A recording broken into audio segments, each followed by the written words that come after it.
What's up, guys? 8-Bit Frog here. Today we are traveling to Murfreesboro, Tennessee, where we're going to visit a couple of our good friends. We love to hang out with them at least once a month. And some of the things that we like to do together is we like to go to game stores. And so today on this video, we're going to be showing a couple of the game stores we went to and some of the pickups that I found while I was there. So if this is your first time on the channel, please hit that like button, hit the subscribe, and hit that notification bell so you can keep up with all the uploads on the channel. Let's dive into Murfreesboro, Tennessee and what it has to offer. On our way to Murfreesboro, I have to say there was a lot of traffic. The people were not driving the best. Thankfully, we were able to make it safely. There was one point where traffic got really backed up and we were driving like 2 miles per hour for close to 30 minutes. But once we got past that, we got there safely. Once we got settled in, it actually started to snow, which was a nice little surprise for us. We heard it was going to snow a couple days before coming on the trip. And like we always do, we always get together and we decide on a party game we're going to play. I have not heard of this game before. The game is called Ultimate Chicken Horse. This game is chaotic. It was so much fun trying to get to point A to point B without dying. If you have not played this game, it's on the eShop real cheap. You can get it that way. I like to get a physical copy. I already ordered it. I'm waiting for it to come in the mail because unfortunately on this trip I did not find this game physically anywhere. So I wanted to go ahead and get it. So it should be coming in the mail sometime next week.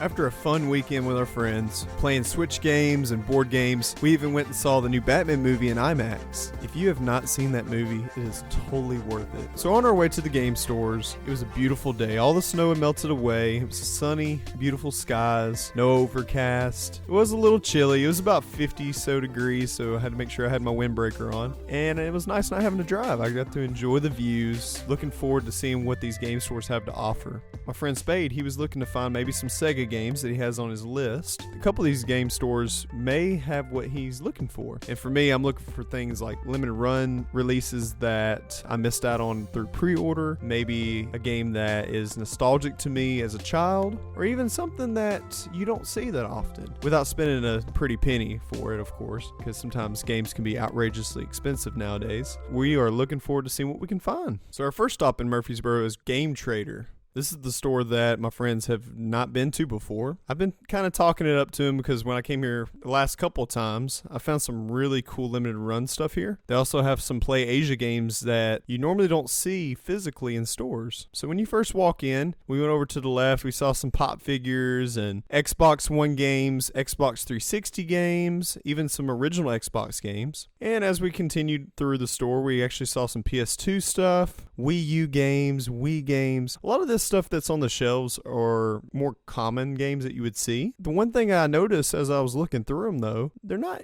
games that are just trashy $1-2 games.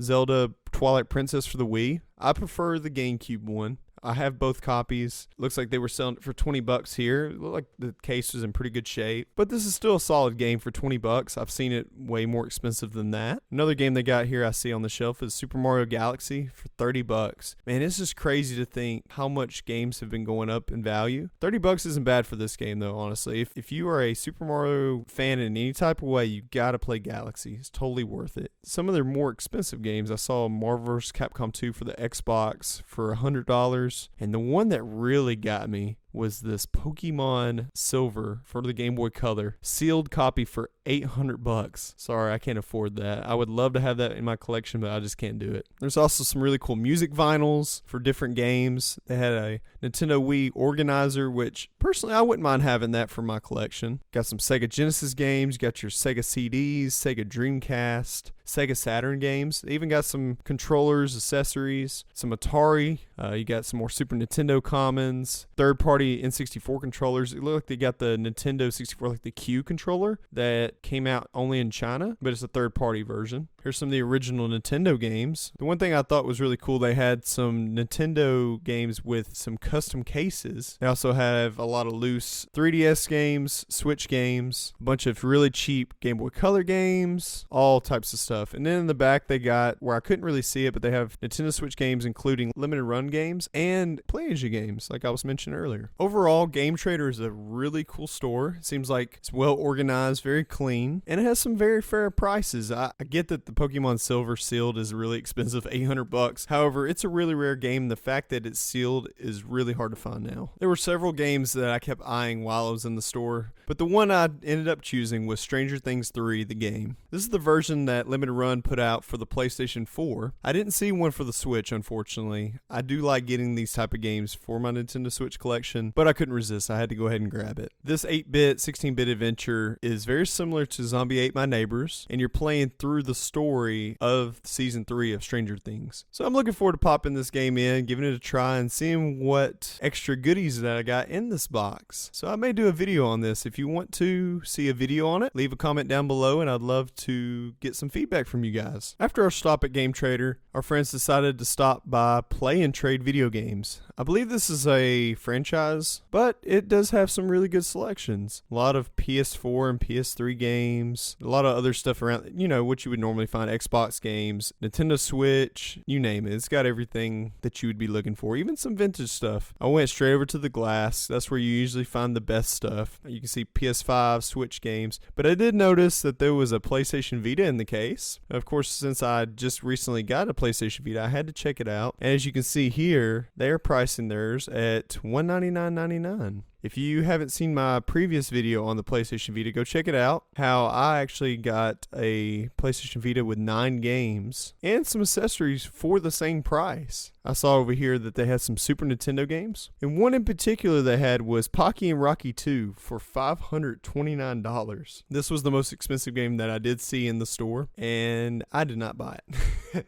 One thing I did pick up, though, was a boxed copy of F-Zero for the Super Nintendo. I never had this game before. I have it on the Super Nintendo Mini, but usually when I see a Super Nintendo game boxed and it's something I can afford, I like to try to pick it up if I can. It has some really cool artwork on the back. I've never seen the back of this game before. Something else I saw in there that I had to pick up for nostalgic reasons was WCW NWO Revenge for the Nintendo 64. Only $10. I didn't mind throwing that at them and picking this up. It was really cool to pop this in when I got back home and play some of these old wrestling games again. After we got done picking up our games, of course we had to stop by Sweet CC's and get some frozen yogurt. What a sweet treat after picking up some awesome games. So if you're ever in Murfreesboro, Tennessee, are you going to stop by these game stores? See what you can find, feed that nostalgic feeling that you get whenever you pick up an old game from your childhood, or find a hidden gem that maybe you didn't have in your collection. Make sure, I would love to hear in the comments down below if you've ever been to these game stores and what experiences that you had. Make sure if you do pick up the game, stop by and get you some frozen yogurt. Get you some toppings that you love and enjoy the video games that you enjoy playing. Thank you so much for taking time to watch this video on these game stores. And I'm looking forward to sharing more of my experiences with you on different game stores I go to in different cities. Until next time, 8-Bit Frog. Peace.